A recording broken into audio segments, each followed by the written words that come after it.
नरेंद्र मोदी मुसलसल तीसरी मुद्दत के लिए इंडिया के वज़ीर-ए-आज़म बनकर तारीख रक़्म करने के लिए तैयार हैं, लेकिन इनकी जीत इतनी आसान नहीं थी। नरेंद्र मोदी की भारतीय जनता पार्टी बीजेपी ने इंडिया की पार्लियामेंट के ऐवान-ए-ज़ेर यानी लोकसभा में अपनी अक्सरियत खो दी है, जिसका मतलब है कि वो हुकूमत बनाने के लिए इत्तेहादियों पर इन्हिसार कर रहे हैं। अपने तवील सियासी कैरियर में नरेंद्र मोदी को कभी भी मखलूत हुकूमत की क़यादत नहीं करना पड़ी। बीजेपी ने 2019 में 303 सीटों में से 240 सीटें जीती थी।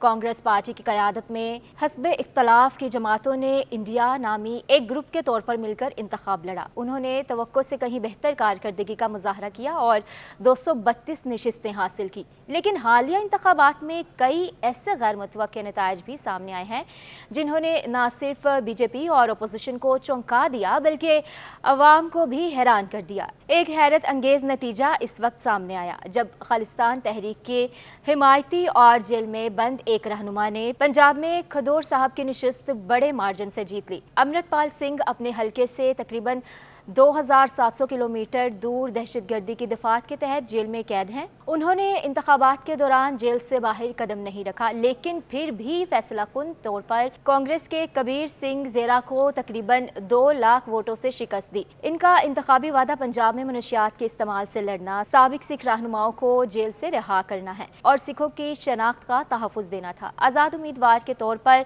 इनकी जीत पंजाब में मुकामी जमातों के बारे में अदम इत्मीनान की अक्कासी करती है।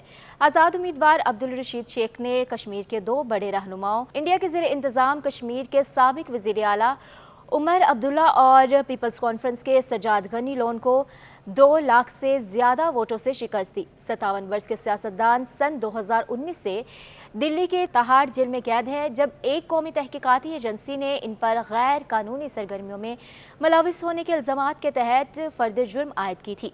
इनके बेटे ने जेल का बदला वोट से जैसे नारों के साथ इनकी इंतखाबी मुहिम चलाई। अब्दुल रशीद शेख अपने अवाम नवाज इक़दामात के लिए जाने जाते हैं। वो गाय की हिफाजत और मुसलमानों पर मुश्तल हुजूम की तशद्दुद के खिलाफ एहतजाज कर चुके हैं। एक बार सरकारी गेस्ट हाउस में गाय के गोश्त की पार्टी का एहतमाम करने पर असम्बली के अंदर बीजेपी के मेंबरान ने इन पर हमला भी कर दिया था।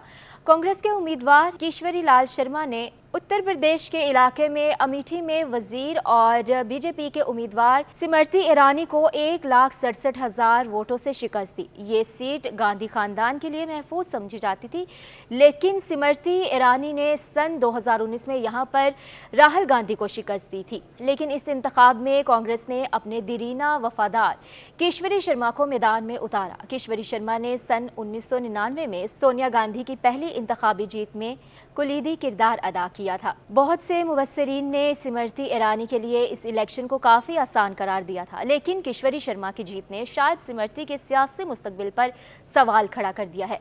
फैज़ाबाद अयोध्या की सीट बीजेपी के वकार के लिए एक अहम नशिस्त थी, क्योंकि ये वो हलका है जहां बीजेपी ने इस साल जनवरी में 1992 में मिस्मार की गई बाबरी मस्जिद के मुकाम पर राम मंदिर का इफ्तिताह किया था। पार्टी ने शहर को मजहबी सियाहत के मरकज़ में तब्दील करने की कोशिश की, लेकिन माहिरीन का कहना है कि इसका गैर मुतवक्के रद्द-ए-अमल सामने आया, क्योंकि मुकामी लोग नाराज़ हैं कि शहर को खूबसूरत बनाने के लिए इनके मकानात गिराए गए। कांग्रेस की इत्तेहादी जमात समाजवादी पार्टी के उदेश प्रसाद ने बीजेपी के मौजूदा रुकने पार्लियामेंट लल्लू सिंह को 54,567 वोटों से हराया। अगरचे मुबस्सिरीन ने इसे बीजेपी के लिए शर्मसार करार दिया है, ताहम बीजेपी के कई हामियों ने इस नतीजे पर अयोध्या के नाराज बाशिंदों की हिंदुओं के साथ वफादारी पर सवाल उठाया है। All India United democratic front के बदरुद्दीन अजमल का अतर का बड़ा कारोबार है, जो भारत और मशरिक़ वस्ता के ममालिक में फैला हुआ है। आसाम में वो असरो रसूख के मालिक भी हैं, जिसकी तकरीबन 35% आबादी मुसलमानों पर मुश्तमिल है। कई मुसलमान अक्सर इनके पास पानी की बोतलें दम कराने के लिए आते थे, इस ख्याल से कि इनमें शिफा बख्श खुसूसियात हैं। ये एक ऐसी रियासत है जो बड़े पैमाने पर मजहबी बुनियादों और फ़िरक़ों में बटी है, लेकिन अजमल की पार्लिमानी हल्का धबरी में राय दहिंदगान ने 3 बार के रुकने असम्बली को शिकस्त देने का इंतखाब किया। कांग्रेस रहनुमा रकीबुल हसीन ने अजमल को 10,12,476 वोटों के रिकॉर्ड मार्जिन से शिकस्त दी, जो इंडिया के इंतखाबी तारीख का दूसरा सबसे बड़ा मार्जिन है। अब सवाल ये पैदा होता है कि बीजेपी ने सीटें क्यों गंवाई। सन 2014 के इंतखाबात में बीजेपी ने तरक्की, तब्दीली और इंसदाद बदउनवानी के वादों पर इलेक्शन लड़ा था, जबकि सन 2019 में पुलवामा हमले का चर्चा था। लेकिन माहिरीन का कहना था कि इस बार बीजेपी के वोटर्स तक पैगाम रसानी वाज़ेह नहीं थी, जैसे कि गुज़िश्ता 2 इंतखाबात में हुआ। अगरचे बीजेपी ने मुकामी मसाइल की बुनियाद पर अपोजिशन जमातों पर हमला किया, लेकिन ये हर बार उत्तर प्रदेश, हरियाणा, मगरबी बंगाल और महाराष्ट्र और कुछ हद तक राजस्थान जैसी रियासतों में काम ना कर सका। मुबस्सिरीन के मुताबिक ये रियासतें सबसे ज्यादा मजबूत तौर पर मुनकसम हैं, जहां लोग बीजेपी के सुनते थे।